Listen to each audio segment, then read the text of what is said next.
The first thing I remember is the taste. Sweet, metallic, wrong. And the way my sister's smile lingered just a second too long as she watched me swallow. At my own $80,000 wedding, under a crystal chandelier dripping light like frozen rain, I lifted a champagne flute that shimmered with gold flakes and promises.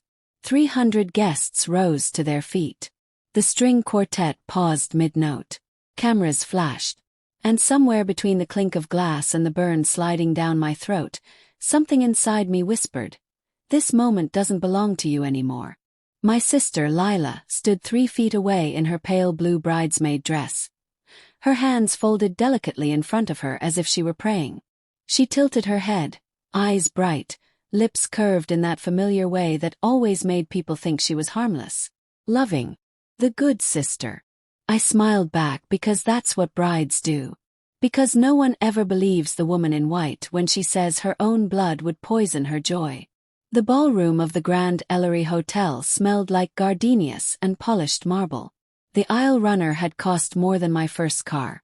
My dress, ivory silk with a cathedral train, had been flown in from Milan and stitched to my measurements while I stood barefoot on a platform, crying quietly into a mirror. I had worked 2 jobs for 4 years to afford this wedding. I had paid for it myself. Every flower, every fork, every flicker of candlelight was mine. And now my vision blurred at the edges. At first I told myself it was nerves. Brides faint all the time, right? That's what my mother used to say, dismissively, whenever a woman's body betrayed her. Drama, she'd call it. Attention-seeking. I adjusted my grip on the flute. The glass felt slick, like it might slip through my fingers. My heart was racing, not the flutter of excitement, but a frantic, uneven pounding that made my ears ring. The room seemed to tilt slightly, as if the floor had shifted an inch to the left. "Are you okay?" My fiancé, Marcus, murmured, leaning toward me. His hand brushed my lower back, grounding and warm. I opened my mouth to answer, but the words came out slow, sticky. "Just happy," I said. Or at least I think I did. My tongue felt thick, like it didn't quite belong to me. Lila's gaze flicked to Marcus, then back to me. Something unreadable crossed her face, too quick for anyone else to catch. But I saw it. I always did. Growing up with Lila meant learning to read storms before they broke. She reached out and gently took the empty champagne flute from my hand. "I'll get you some water," she said, already turning away. The room swelled with applause as the officiant announced us husband and wife. Music erupted. People rushed forward, hugging, crying, laughing. My mother kissed my cheek and whispered, "Finally," like my marriage was something she'd been waiting to get over with. I tried to step forward and nearly fell. Marcus caught me just in time, his grip tightening. "Hey," he said sharply now. "Something's wrong." "I'm fine," I insisted automatically, because I had been trained my whole life to insist on that. Fine meant quiet. Fine meant acceptable. Fine meant no one got angry at you. But my knees buckled anyway. The next few minutes arrived in fragments, the world narrowing to a tunnel, the sound of my own breathing too loud, Lila reappearing with a glass of water, her hand steady as a surgeon's. The water tasted wrong too, like plastic and sugar. Pushed it away. "I need air," I said, or thought I did. Someone laughed nearby. Someone spilled champagne. The band started playing again, unfazed. It wasn't until I was sitting alone in the bridal suite, dress pooled around me like a fallen cloud, that the truth began to crystallize. The nausea hit first, sharp and sudden, twisting my stomach until sweat broke out along my spine. My hands trembled uncontrollably. My reflection in the mirror looked like a stranger. Pupils dilated, skin too pale, lips tinged faintly blue. This wasn't anxiety. This wasn't stress. This was chemical. I'd grown up poor, scraped my way through college on scholarships and night shifts, worked in a pharmaceutical warehouse while finishing my MBA. I knew what certain substances did to the body. I recognized the symptoms even as fear crawled up my throat. Someone had put something in my drink. A knock sounded at the door. "Come in," Marcus said, his voice tight. Lila stepped inside, closing the door softly behind her. The noise from the ballroom dimmed instantly, like someone had turned down the volume on my life. She smiled again, concerned, gentle. "I heard you weren't feeling well," she said. "I thought maybe the excitement got to you." My stomach lurched as she met my gaze. Because now I could see it clearly. Not guilt. Not worry. Anticipation. "Did you touch my drink?" Yes. The question came out slurred, but the room went very still. Marcus turned toward her. "What?" Lila blinked, offended. "Of course not. Why would you even ask that?" I stared at her, memories flashing like strobe lights. Lila borrowing my credit card in college and denying it. Lila telling my ex I was cheating when I wasn't. Lila crying to our parents whenever I succeeded at something she hadn't. The golden child. The victim. The innocent one. "I watched you," I whispered. "You poured it." She laughed softly, shaking her head. "You're imagining things. You've always been dramatic when things go your way." Marcus frowned, torn between us. "Lila, did you?" "I would never," she said sharply now, eyes shining. "I love my sister." The lie hung between us, heavy and suffocating. I leaned forward suddenly, retching into a crystal trash bin. My vision swam. Marcus rushed to my side. Lila stepped back, hands raised, as if distancing herself from the mess. That's when I knew. This wasn't an accident. This wasn't jealousy whispered behind closed doors. This was a choice. And as I sat there, shaking in my $1,000 dress, surrounded by silk and betrayal, one thought burned through the fog in my mind, clearer than anything else that day. If Lila wanted me weak in private, I would make her powerful in public. Behind the closed doors of the bridal suite, as my sister's footsteps faded down the hall, an idea took root, cold, precise, and patient. The reception was just beginning, and she was scheduled to give a toast. The doctor said the word sedative like it was harmless, like it hadn't hijacked my wedding day and shoved me out of my own body. I sat on the edge of the bridal suite couch while a medic knelt in front of me, his gloved hands checking my pulse, shining a light into my eyes. The room smelled faintly of antiseptic now, layered over gardenias and spilled champagne. My head throbbed, my thoughts sluggish but sharpening by the minute, like ice reforming after a crack. "Whatever you ingested," he said quietly, so the guests wouldn't hear through the door. "It wasn't lethal. Low dose. Probably intended to disorient, not knock you out completely." Intended. The word echoed. Marcus stood behind me, his hand gripping my shoulder like he was afraid I might disappear. His jaw was clenched so tight I could see the muscle twitching beneath his skin. "Who would do this?" he asked. I didn't answer. Because my sister was already downstairs, champagne flute raised, soaking in sympathy and compliments, telling anyone who'd listen how worried she was about her poor bride sister who'd overdone it. I knew Lila. She wouldn't have wanted me unconscious. She wanted me humiliated, luring, weak. The beautiful bride who couldn't handle her own wedding. The woman who needed rescuing. The woman who didn't deserve Marcus. The medic advised rest and fluids, warned me not to drink any more alcohol.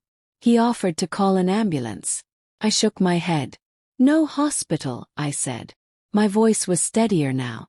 "I'll be fine." He hesitated. "You should avoid stress." I almost laughed.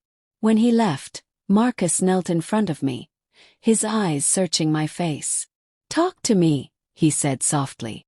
"Do you really think it was Lila?" I met his gaze, fully present now, anger burning clean through the haze. "She's been trying to poison my life for years," I said. "This is just the first time she used chemistry." Silence stretched between us. Downstairs, applause erupted. Too loud, too sudden. Marcus looked toward the door. "What's happening?" Closed my eyes, listening. The clink of silverware. The low hum of conversation swelling into anticipation. "They're starting the toasts," I said. My heart kicked hard against my ribs. Not fear, resolve. Marcus swore under his breath. "I'll stop it." "No," I said, gripping his wrist. "Let her speak." He stared at me like I'd lost my mind. "Why would you want that?" Because revenge wasn't about screaming or slapping or dragging someone into the light kicking and crying. Revenge was about letting them hang themselves, with a microphone. I stood slowly, legs shaky but obeying. The mirror caught my reflection again. I looked different now, not pale, not sick. Focused. "Trust me," I said. "Just stay close." We stepped back into the hallway. Every step toward the ballroom felt surreal, like walking onto a stage mid-play. Guests turned as they saw me, whispers rippling, eyes widening. Someone gasped. My mother frowned, annoyed, as if my reappearance had interrupted something important. Lila stood at the center of the room, radiant, confident, holding the mic with practiced ease. She wore the same pale blue dress, the same innocent smile. Her voice floated through the speakers, warm and polished. "I just want to say," she was saying, "how proud I am of my sister. She's been through so much. And today, despite not feeling well, she's still the strongest woman I know." A ripple of sympathetic murmurs. My stomach turned, not from the drug this time but from the audacity. Marcus's hand tightened around mine. I caught Lila's eye. For half a second her smile faltered. Then she recovered, lifting her glass. "So let's raise a toast, to love, to family, and to my sister's happiness." 300 glasses lifted. I took another step forward. And another. The crowd parted instinctively as I walked toward her. Heels clicking against marble. The band had gone quiet. Phones rose into the air. My mother hissed my name under her breath. Lila's eyes widened now, a flicker of panic flashing through her carefully constructed calm. I reached the stage and held out my hand. "Can I add something?" asked sweetly. The mic hovered between us like a loaded weapon. For the first time that night, Lila hesitated. But she couldn't refuse. Not in front of everyone. Not without looking guilty. "Of course," she said, her voice a fraction too high, and handed me the microphone. The room held its breath. I turned to face the crowd. Friends, colleagues, distant relatives, people who'd watched me claw my way up from nothing. I saw faces I trusted. Faces that knew me as capable. Controlled. Smiled. "Thank you all," I began, my voice steady, amplified, powerful. "For being here.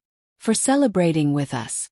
This wedding means everything to me, because I paid for it myself, planned it myself, and earned every beautiful second of it." Few chuckles. Lila shifted beside me. "And I want to especially thank my sister," I continued, turning to her, "for always being involved." The word landed softly, dangerously.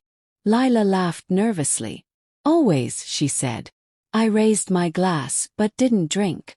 "Earlier today," I said, "I wasn't feeling well. Some of you may have noticed." Murmurs spread. I was disoriented. Weak. Sick in a way that didn't make sense. Lila's smile froze. "I was checked by a medical professional," I went on. "And it turns out I was given a sedative. A drug meant to impair me." Gasps rippled through the room like wind through tall grass.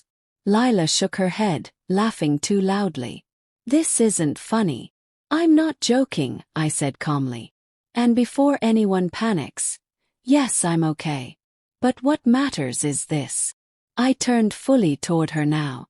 "The only person who touched my drink was you." The room exploded into noise. Lila's face drained of color. "You're lying," she snapped.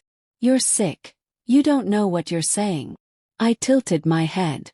"Then you won't mind explaining why the security footage shows you pouring it." Silence crashed down.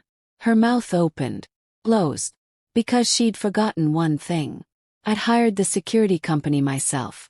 And as my sister stood frozen beside me, 300 witnesses staring, I lifted my phone, screen glowing, and tapped play.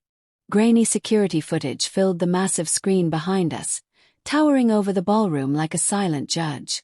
The angle was from the bar, high enough to see everything, close enough to remove all doubt.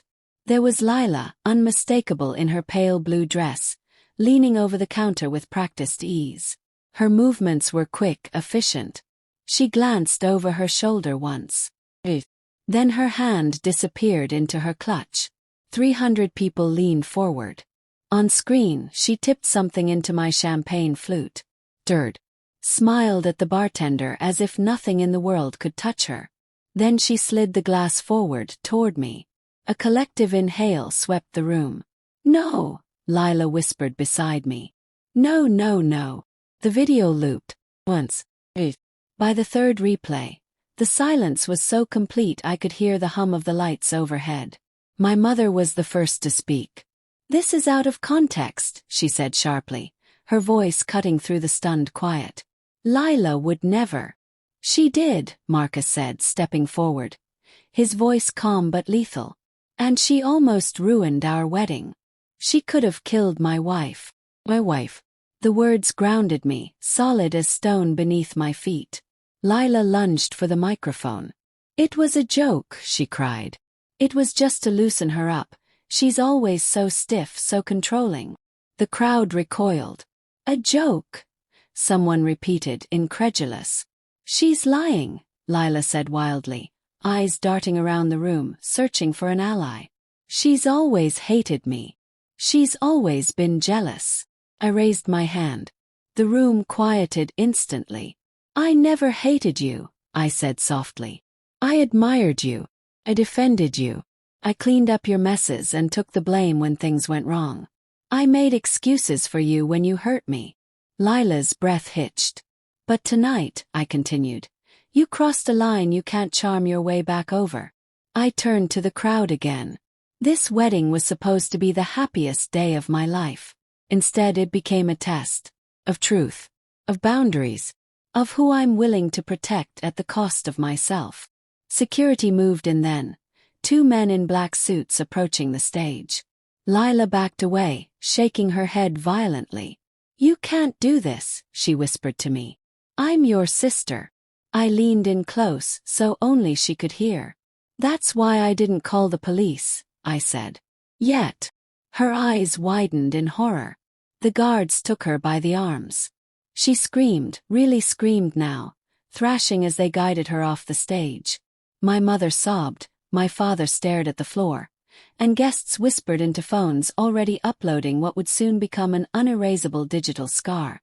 The doors closed behind Lila with a final, echoing thud. For a moment no one moved. Then I lifted the microphone again. "I'm sorry you all had to witness that," I said, voice steady despite the tremor in my hands. "But I won't apologize for telling the truth. Not tonight. Not ever again." I set the mic down. The band hesitated. Then, slowly, the first notes of music returned. Soft, tentative, as if asking permission. Marcus took my hand. "Are you okay?" he asked. I looked around the room, at the shattered illusion of family, at the wreckage of a sisterhood I'd mourned long before tonight. "I am now," I said. We danced.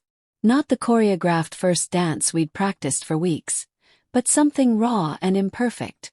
His arms around me felt like safety, like choosing something new instead of clinging to something broken. People joined us on the floor. Laughter returned, cautious at first, then real. The night didn't end, it transformed. Later, alone in the bridal suite again, I peeled off my dress with trembling fingers. My body was exhausted, but my mind was clearer than it had ever been. Checked my phone. Missed calls. Voicemails. A message from Lila, sent from an unknown number. "You ruined my life." I stared at the screen, then typed a single reply. "You revealed it." I blocked the number. Weeks later, the truth rippled outward. The security company turned over footage to authorities. The sedative was traced. Charges were discussed. Lawyers made calls. My parents tried to bargain forgiveness like a currency. Said no. Because empowerment doesn't come from winning, it comes from walking away. I learned that day that bravery isn't loud. It doesn't scream or strike. Sometimes it waits. Sometimes it watches. And sometimes it hands the microphone to the person who thinks they're untouchable, and lets them destroy themselves in front of the world. As for me, kept the footage, not for revenge, but as a reminder that even at my weakest moment, dizzy, poisoned, doubted, I chose myself. And that was the strongest toast of all.